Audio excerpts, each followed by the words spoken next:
La senadora Claudia Edith Anaya Mota, del Grupo Parlamentario del Partido Revolucionario Institucional, para hablar sobre este tema, hasta por 5 minutos.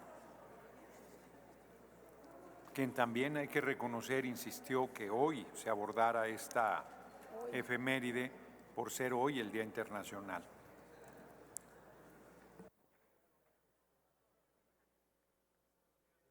Gracias, presidente. Con su permiso, quiero dedicar mi participación el día de hoy a Gilberto Rincón Gallardo, un político mexicano que tenía una discapacidad, político mexicano que nunca le dio una beca a ninguna persona con discapacidad, pero que lo más importante que nos dio fue la dignidad, a partir de su enseñanza y de su ejemplo. Político mexicano que nos dejó a las personas con discapacidad y a todo el pueblo de México el legado más importante que se le puede dar a las personas: derechos, a partir de la Convención Internacional de las Personas con Discapacidad. Una convención que no solo obliga a los estados parte a crear políticas públicas, legislación y acciones específicas para romper todas las barreras de discriminación y exclusión que siguen manteniendo en el rezago a las personas con discapacidad.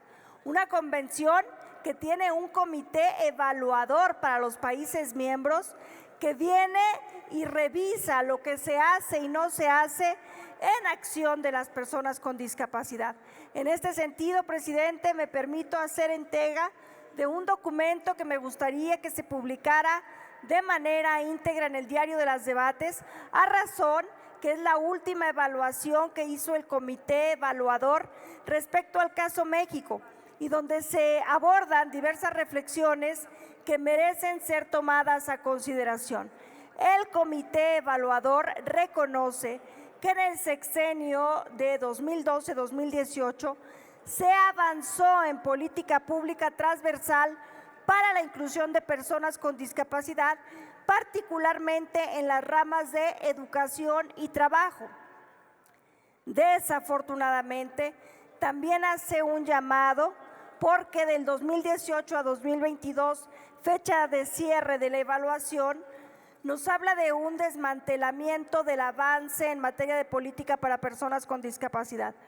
Particularmente critica la entrega del Estado mexicano de sus responsabilidades de rehabilitación al Teletón.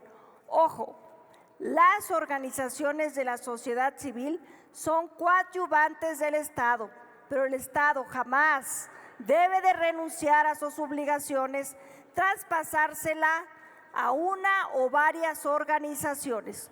Por eso, adicional a que el Estado mexicano trabaje en colaboración con una o varias organizaciones, jamás le quita la responsabilidad de brindar una atención que sea integral, gratuita y sobre todo que no acepte restricciones de ingreso.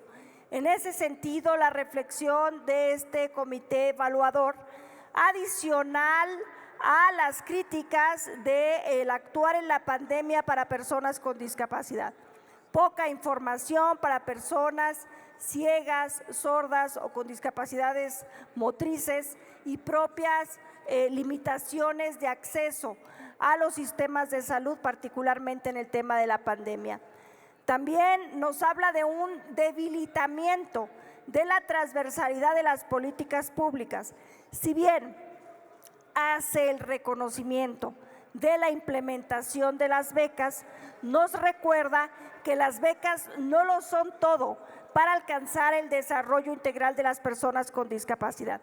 Para que mejor me entiendan, quienes son parte del movimiento feminista sabrán que si nos dan una beca a las mujeres, eso no significa que estemos cerrando las brechas de desigualdad, que tiene que haber una serie de legislación y acciones en política pública que deben de ser evaluadas para poder cerrar esas brechas.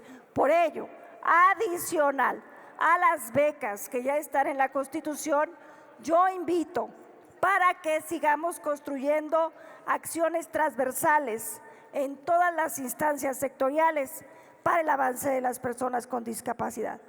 Una reflexión además a los partidos políticos. no están formando cuadros con discapacidad. Yo estoy aquí hoy no producto de una cuota con discapacidad. Estoy aquí hoy producto de trabajo en las calles y no todas las personas con discapacidad tienen las mismas posibilidades de ir a ese tipo de competencias. Las acciones afirmativas en materia electoral para personas con discapacidad no se están cumpliendo.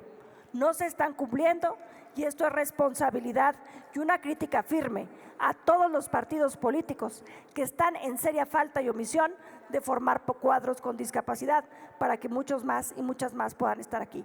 Es cuanto, presidente. Muchas gracias. Gracias, senadora Anaya Mota. Se inscribirá